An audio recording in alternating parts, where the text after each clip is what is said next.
What's up, Mascuda? I'm at KMOV in Maryland Heights, Missouri, and you might be more familiar with this place than you think. That's right, this is the TV news station that broadcasts on your TV whenever there's a bit of severe weather. More specifically, we are here to interview Steve Templeton, the gentleman you see on your screen right now, who also broadcasts on News 4 Daily to bring you your weather. These aren't tornado warnings. The yellow boxes are severe thunderstorm warnings, but there's definitely a threat today for tornadoes. But before we get into it, let's show you around the studio. Steve was kind enough to let us get some pictures and videos from where KMOV broadcasts from. These are from the Good Morning St. Louis broadcast rooms and the First Alert 4 news segment broadcast rooms. So this is a picture of the broadcast desk they use. It's actually shaped just like a 4. This next picture shows the big screen that they use to broadcast things such as the weather and other sports events just like that. This is the green screen that Steve uses to broadcast the weather on the severe weather days. And then he also had me get in there and enjoy some of the fun.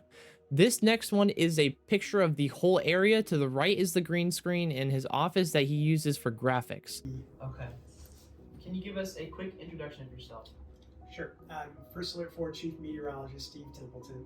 I work for KMOV, the CBS affiliate here in St. Louis, and been here for 19 years. What inspired you to become a meteorologist?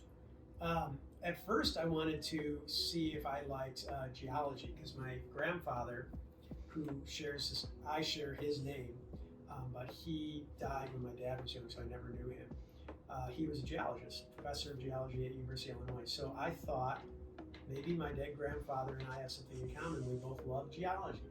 So I took earth science, and it turns out I do not like geology at all. But that's where I discovered meteorology, atmospheric science, and tried to merge the passion for meteorology with the passion for teaching and communication, and that's what led me into TV meteorology. Can you explain to us what a typical day would be like here at KMOV4? Sure. So usually I do the 5 p.m. news, 6:30, and then the 10 p.m. I come in at about 1:30. Some days a little earlier. There's a complicated storm setup, and I need to make graphics. It might take me longer, but usually I'm here from 1:30 to 10:30. I come in and I make my own forecast. I make my own graphics. I do a radio forecast, and then I do a digital forecast, which airs on 4.2. It's on constantly. In fact, we did these commercials. It's on right now. So, in fact, that's it right there. It's constantly on TV. So if anyone want to flip on 4.2, they would get that forecast. So I update that forecast at about 3:30 every day. And then I make graphics for Kent, who's going to do the 4 o'clock. He and I talk about the forecast and make sure we're on the same page. And then he does the 4 o'clock to 5 o'clock. I did it today because he was off.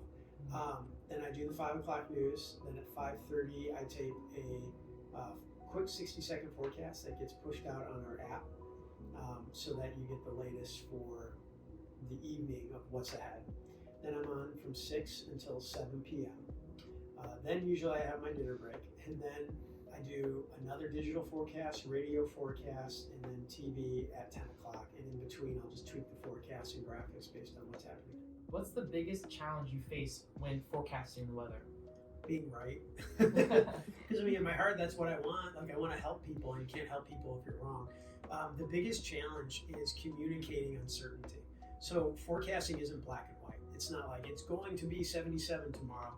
It's like, well, but if it's cloudy, it might be 74. Or more importantly, if we have this cap of warm air aloft, the storms may be delayed and may not be as intense. So communicating that uncertainty, but still coming across like you know what you're talking about and you can explain something that helps people. That's the challenge. It's not black and white. If it was, a monkey could go do the forecast and it would be much more interesting to me. And they tell you exactly what's going to happen, exactly when the tornado's going to form, and exactly when you're in the clear. But it's not that clear cut. So explaining uncertainty is a big challenge, but I love it. I like explaining uncertainty to a point where maybe you actually can act on it and plan on it, and hopefully it helps keep you and your family safe. What was the most memorable weather event you have covered? Well, I'll tell you, March 14th was pretty memorable. That was probably the most overwhelmed I felt. You know, we had 13 tornadoes. All of them ended up being EF1 to EF3. That's on a scale of 0 is the weakest damage to 5 is the strongest. And at one time we had 2 EF2 tornadoes on the ground at the same time while we had to evacuate to our lower level studio to make sure that we were safe. And that point of having 2, you don't know there you have two tornadoes on the ground. You don't know how strong they are, but you know you've got 2 strong tornadoes on the ground, and you're walking downstairs to try and jump on the radar down there and continuously explain what's happening. That felt a little bit overwhelming. Oh, I can imagine. That's going to be a memorable one that hopefully isn't repeated ever. What is the most important advice you would give someone in a severe weather situation, such as a severe thunderstorm warning or a tornado warning? I'll give you the same advice I tell everybody, transparent, honest all the time. Before it happens, you have to have a way to get the warnings. You got to know what's coming at you. If you don't have a way to get the warnings, you don't know what to do. Number 2 is you got to have a plan. That's the know what to do. So whether you're at school, at work, at church, where would you go?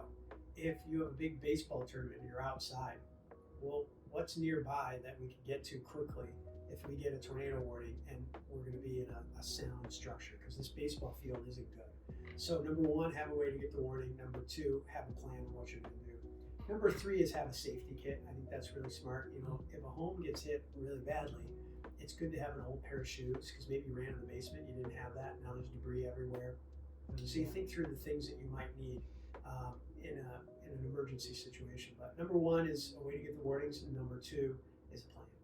Okay. When should people watch out for your weather forecast during the day? It's kind of more broad. Sure. So I'm on Channel 4, First Alert 4 at 5 o'clock, 6 o'clock to 7 o'clock, and at 10 o'clock at night. But we're not just a TV station.